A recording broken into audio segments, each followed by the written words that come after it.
ചേട്ടാ, ഈ സമുദായ സംഘടനകൾക്കെതിരെയൊക്കെ വലിയ ഡയലോഗ് എടുത്ത് മാസ് ഹീറോയായ ശിവൻകുട്ടി സീറോയായി അതേ സമുദായ സംഘടനകളുടെ നടവാതിക്കൽ പോയി നിൽക്കുന്നു എന്നൊക്കെ കേട്ടു. ഈ സ്കൂളിലെ നിയമനവുമായി ബന്ധപ്പെട്ട്, അതേപോലെ തന്നെ സ്കൂളുകളിലെ നിയമനവുമായി ബന്ധപ്പെട്ട്, പിന്നെ ഈ അധ്യയന സമയം മാറ്റുന്നതുമായി ബന്ധപ്പെട്ടൊക്കെ വലിയ പ്രശ്നങ്ങൾ അരങ്ങേറുന്നുണ്ട്. അപ്പോൾ ഈ കാര്യത്തിൽ ഒരു ഒത്തുതീർപ്പ് ശ്രമങ്ങളുടെ ഭാഗമായിട്ടാണ് നേരത്തെ പറഞ്ഞ പലതും വിഴുങ്ങിക്കൊണ്ട് ശിവൻകുട്ടി അവരുടെ മുമ്പിൽ പോയി നിൽക്കുന്നു എന്നൊക്കെ കേട്ടു. എന്താണ് സംഭവം? അതായത് പാർട്ടി നേതൃത്വം പോലും പറയാൻ മടിക്കുന്ന കടുത്ത ഭാഷയിലാണ് ശിവൻകുട്ടിയുടെ പല പ്രസ്താവനകളും ഓരോ തവണയും പുറത്തു വരുന്നത്. അപ്പോൾ ഇന്നിപ്പോൾ ഉണ്ടായിരിക്കുന്നതെന്ന് വെച്ച് കഴിഞ്ഞാൽ എയ്ഡഡ് സ്കൂളുകളിലെ ഭിന്നശേഷി അധ്യാപകരുടെ നിയമനവുമായി ബന്ധപ്പെട്ട്, ഭിന്നശേഷി ഇപ്പം എയ്ഡഡ് സ്കൂളുകളിലൊക്കെ നിയമനം എന്ന് പറയുന്നത് സ്കൂളുകൾക്കുള്ള നിയമനമാണ്. അതെ. അപ്പോൾ അത് സ്കൂളുകളുടെ നിയമനത്തിന് വികലാംഗർക്ക് ഒരു കോട്ട ഉണ്ടാവും. അപ്പോൾ അതിനെ സംബന്ധിച്ച് NSS ഭരിക്കുന്ന സ്കൂളുകളിൽ NSSൻ്റെ ഇപ്പോൾ ചങ്ങനാശ്ശേരി രൂപതയല്ല, ചങ്ങനാശ്ശേരി നമ്മുടെ NSS അവരുടെ കീഴിലുള്ള സ്കൂളുകളിലെ നിയമനങ്ങളെ സംബന്ധിച്ച് അവർ ഒരു അപ്പീലിന് പോയിരുന്നു, കോടതിയിൽ പോയിരുന്നു. അത് പ്രകാരം അവർക്ക് ഉത്തരവ് വന്നിട്ടുണ്ട്, സർക്കാർ അവർക്ക് ഇത് കൊടുക്കണമെന്ന് പറഞ്ഞു.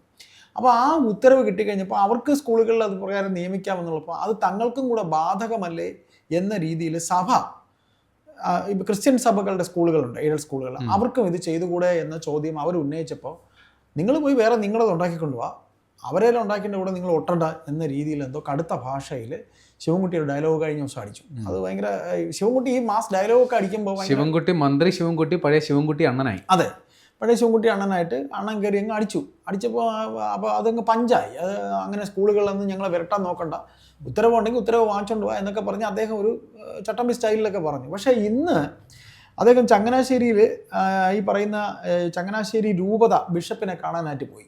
ചങ്ങനാശ്ശേരി രൂപത ബിഷപ്പിനെ കാണുമ്പോൾ അദ്ദേഹം ഒറ്റയ്ക്കല്ല പോയത്, ജോസ് കെ മാണിയെ കൂടെ കൊണ്ടാണ് പോയത്. കാര്യം ജോസ് കെ മാണി എന്ന് പറയുമ്പോൾ കേരള കോൺഗ്രസിന്റെ, പ്രത്യേകിച്ച് ഇപ്പം ഒരു പഞ്ചായത്ത് ഇലക്ഷനൊക്കെ വരാൻ പോവുകയാണ്. ജോസ് കെ മാണിയാണ് ഇപ്പോൾ ഇടതു മുന്നണിയുടെ ഐശ്വര്യം എന്ന് പറഞ്ഞ് കൊണ്ടു കിടക്കുകയാണ് അവർ. അപ്പോൾ അങ്ങനെ ജോസ് കെ മാണിയെയും കൊണ്ട് ശിവൻകുട്ടി പോയി അച്ഛനെ കണ്ടു. അപ്പോൾ ഇതിപ്പോൾ നമ്മൾ പണ്ട് ഈ അർജുനൻ ശിഖണ്ഡിയെ നിർത്തി യുദ്ധം ചെയ്യുമല്ലോ, കൃഷ്ണൻ പറഞ്ഞു കൊടുക്കും ഒരു കാര്യം ചെയ്ത് നിങ്ങൾക്ക് തോപ്പിക്കാൻ പറ്റാത്തവരെയൊക്കെ ശിഖണ്ഡിയെ നിർത്തി യുദ്ധം ചെയ്യുമെന്ന് പറയുമല്ലോ. അതുപോലൊരു ശിഖണ്ഡി വേഷത്തിൽ ജോസ് കെ മാണിയെ കൊണ്ടുപോയതാണ് എന്ന് വരുത്തി തീർക്കാനുള്ളൊരു ശ്രമമാണ്. കാര്യം ഞാൻ നേരിട്ട് പോയതല്ല, എൻ്റെ കൂടെ ജോസ് കെ മാണി ഉണ്ടായിരുന്നു. ബിഷപ്പിൻ്റെ കൂടെ സംസാരിച്ച ജോസ് കെ മാണി ആണ്, CPM അല്ല സംസാരിച്ചത്, CPM കാരനല്ല സംസാരിച്ചത് എന്ന് വരുത്തി തീർക്കാനുള്ള ഒരു ശ്രമമാണ് ഇവിടെ നടത്തിയിരിക്കുന്നത്. പകൽ പോലെ വ്യക്തമാണ്, അത് നമുക്ക് രാഷ്ട്രീയ കളിയാണ് അതിൽ മനസ്സിലാക്കുന്നത്. അപ്പോൾ ഇത് എന്തുകൊണ്ട് ഇപ്പൊ പോയി തെരഞ്ഞെടുപ്പ് വരാൻ പോകുന്നു, വോട്ട് വേണം.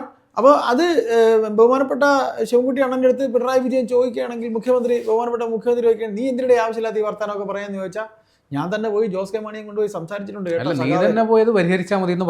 അതെ സഖാവ് ഞാൻ പോയി കേട്ടോ എന്ന് പറയാനൊരു മറുപടിയും കൂടെ വേണമല്ലോ.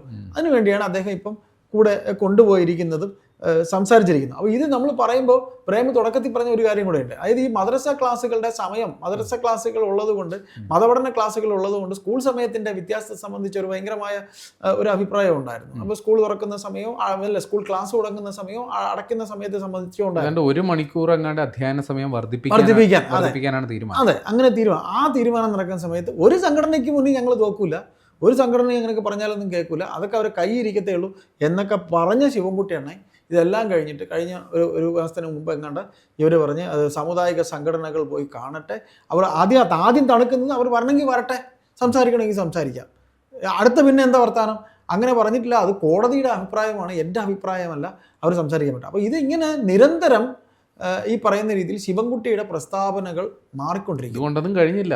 ഈ മധ്യവേനൽ അവധി ഉണ്ടല്ലോ, അതെ, അത് മാറ്റിയിട്ട് മൺസൂൺ വേനൽ അവധിയാക്കാനായിട്ട് ഒരു ആലോചന ഉണ്ടായിരുന്നു. അതെന്തായോ എന്തോ അതറിയില്ല.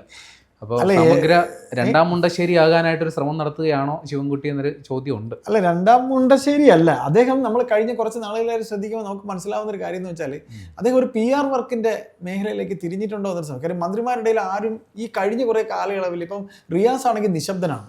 അദ്ദേഹം ഈ വ്ളോഗൊക്കെ എടുത്ത് ഇങ്ങനെ നടന്ന് തോടിന്റെ മുമ്പേ എന്നൊക്കെ എടുത്ത് നടന്നൊക്കെ കാണിച്ചൊക്കെ ചെയ്തുകൊണ്ടിരുന്നപ്പോഴാണ് അടവടലം പൊളിഞ്ഞു വീണത്. അപ്പോൾ അത് നാറിയതിന് ശേഷം പിന്നെ അദ്ദേഹം അധികം വന്നിട്ടില്ല. പിന്നെ ബ്രൂവറി വിഷയം വന്ന ശേഷം രാജേഷും വലുതായിട്ട് തലപൊക്കിയിട്ടില്ല. പാലക്കാട് സ്വന്തം നാട്ടിൽ തന്നെ വിഷയം ഉണ്ടായത് കാരണം അദ്ദേഹവും ഇപ്പോൾ ആകെപ്പാടെ പെട്ട ഒരവസ്ഥയിലാണ്. പിന്നെ വേറെ നമുക്ക് എടുത്ത് പറയാം ബാലഗോപാലിന് സാമ്പത്തികം ഇല്ല എന്ന് പറഞ്ഞുകൊണ്ട് തന്നെ ബാലഗോപാൽ ഇറുവിയാണ് ബാലഗോപാലിരിക്കുന്നത്. അപ്പോൾ പിണറായി വിജയൻ്റെ കൂടെ നിൽക്കുന്ന പല യുവ നേതാക്കളും മിണ്ടാതിരിക്കുമ്പോൾ തിരുവനന്തപുരത്തെ ശിവൻകുട്ടി അണ്ണൻ പിന്നെ ഇങ്ങനെയൊക്കെ പറയുമ്പോൾ അദ്ദേഹത്തിന് വേണ്ടി PR വർക്ക് അദ്ദേഹം തന്നെ നടത്തിക്കൊണ്ടിരിക്കുകയാണ്. അപ്പോൾ PR വർക്ക് അദ്ദേഹം നടത്തുമ്പോൾ പഞ്ച് ആദ്യം പറയും, പിന്നെ ഇങ്ങനത്തെ ഒരു കോംപ്രമൈസും ഉണ്ട്. അപ്പോൾ അങ്ങനെ പറഞ്ഞതെല്ലാം വിഴുങ്ങുന്ന ഒരു അവസ്ഥയിലേക്ക് പോയിരിക്കുന്നു. പക്ഷേ ഇവിടെ ഉണ്ടായിരിക്കുന്ന ഒരു രാഷ്ട്രീയ നീക്കം എന്ന് പറയുന്നത് ജോസ് കെ മാണിയെ കൂടെ നിർത്തി കൊണ്ടുപോയിരിക്കുന്നു. കാര്യം വരുന്ന തദ്ദേശ ഇലക്ഷനിലൊക്കെ കോട്ടയത്ത് ഇവർക്ക് സീറ്റ് ഇപ്പം പിന്നെ അവിടുത്തെ പ്രാദേശിക നേതാക്കളൊക്കെ ഉണ്ട്. ഈ ലോക്കൽ കമ്മിറ്റി സെക്രട്ടറിമാരും ബ്രാഞ്ച് സെക്രട്ടറിമാർക്കും ഒക്കെ ഒരു സ്ഥാനാർത്ഥി കുപ്പായം ഒക്കെ താല്പര്യമുണ്ട്. അപ്പോൾ അവരുടെ അടുത്തൊക്കെ ഇവർ നിർദ്ദേശം കൊടുത്തിരിക്കുന്നത് ജോസ് കെ മാണി LDFൻ്റെ ഐശ്വര്യമാണ്, അതുകൊണ്ട് തന്നെ ജോസ് കെ മാണിയുടെ ആൾക്കാർ അവിടെ മത്സരിച്ചോട്ടെ, നീയൊക്കെ പണിയെടുത്താൽ മതി, ജയിപ്പിക്കാനായിട്ട് വെള്ളം കോരിക്കോ എന്നാണ് കൊടുത്തിരിക്കുന്നത്. അതിൽ സഖാക്കളൊക്കെ ഇറുകി നിൽക്കുകയാണെന്നാണ് പറയുന്നത്. അതൊക്കെ ഇങ്ങനെ അതിനകത്ത് പാർട്ടിക്കകത്ത് നടക്കുന്ന ചർച്ചകളാണ്. പക്ഷെ ഒരു കാര്യമുണ്ട്, ജോസ് കെ മാണിയെ സംബന്ധിച്ച് LDFനകത്ത്, അതായത് അദ്ദേഹത്തിൻ്റെ അച്ഛൻ മാണി കോൺഗ്രസ് നയിക്കുന്ന സമയത്ത് UDFൽ അവർക്ക് ഉണ്ടായിരുന്നതിനേക്കാളും പ്രോവിനൻസ് ഇവിടെ കിട്ടുന്നുണ്ട്. കാരണം അവർക്കൊപ്പം നിന്ന ജോസഫിന് വെറും 9 സീറ്റേ ഉള്ളൂ, UDFൽ വെറും 9 സീറ്റേ ഉള്ളൂ. അതിൽ തന്നെ അവരവിടെ നിങ്ങൾ ഇന്നടത്തൊക്കെ മോൻസ് ജോസഫും PA ജോസഫും മാത്രം മത്സരിക്കാനുള്ള സ്ഥലം തിരഞ്ഞെടുത്തോ, ബാക്കിയുള്ളവരൊക്കെ ഞങ്ങൾ പറയും ഒന്ന് കോൺഗ്രസ് പറഞ്ഞിരിക്കുക. ആ സ്ഥാനത്ത് 12 സീറ്റ് ജോസഫിന് കൊടുക്കാൻ പോവുക. അവിടെ 9 സീറ്റേ ഉള്ളൂ, അല്ല 12 സീറ്റ് മാണിക്ക് കൊടുക്കാൻ പോവുക. എവിടെ? LDF. അവിടെ ജോസഫിന് വെറും 9 സീറ്റേ ഉള്ളൂ.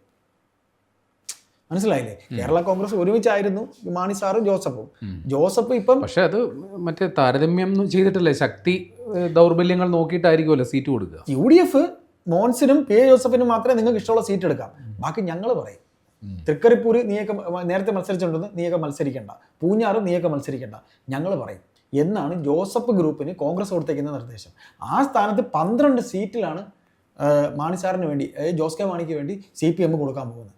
അതാണ് 1000-ന്റെ ലീഡായാലും 3000-ന്റെ ലീഡായാലും. ഇപ്പോൾ ഏറ്റുമാനൂർ ജയിക്കുന്നത് എങ്ങനെയാണ്? വാസവേ, ഏറ്റുമാനൂർ നേരത്തെ അവർ കോൺഗ്രസ് ജയിച്ചുകൊണ്ടിരുന്ന സ്ഥലമാണ്.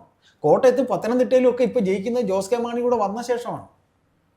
അപ്പോൾ അതുകൊണ്ട് ജോസ് കെ മാണിയെ കൂടെ നിർത്തിക്കൊണ്ട് ശിവൻകുട്ടി പോകുമ്പോൾ ജോസ് കെ മാണി നിന്നെ ഞങ്ങൾക്ക് ആവശ്യമുണ്ടടേ എന്നുകൂടെ അതിനകത്തൊരു ധ്വനിയുണ്ട്. എന്നിട്ട് ജോസ് കെ മാണിയെ കൊണ്ട് അച്ഛന്മാരുടെ അടുത്ത് ചെല്ലുമ്പോൾ ജോസ് കെ മാണി ഇവരുടെ ഇടയിൽ നിന്നുകൊണ്ട് മീഡിയേറ്ററായിട്ട് പറയുന്നു, അച്ഛോ അല്ലേ അച്ഛോ ഇതൊക്കെ പറഞ്ഞെങ്കിൽ ശരി തന്നെ അച്ഛാ, ഞങ്ങളൊക്കെ കൂടെ ഉണ്ട് അച്ഛാ എന്ന് കാണിക്കാൻ വേണ്ടിയാണ് ഇപ്പോൾ പോയിരിക്കുന്നത്. അങ്ങനെയുള്ളൊരു അടവ് നയമാണ് നമുക്കിതിൽ മനസ്സിലാക്കാൻ പറ്റുന്നത്.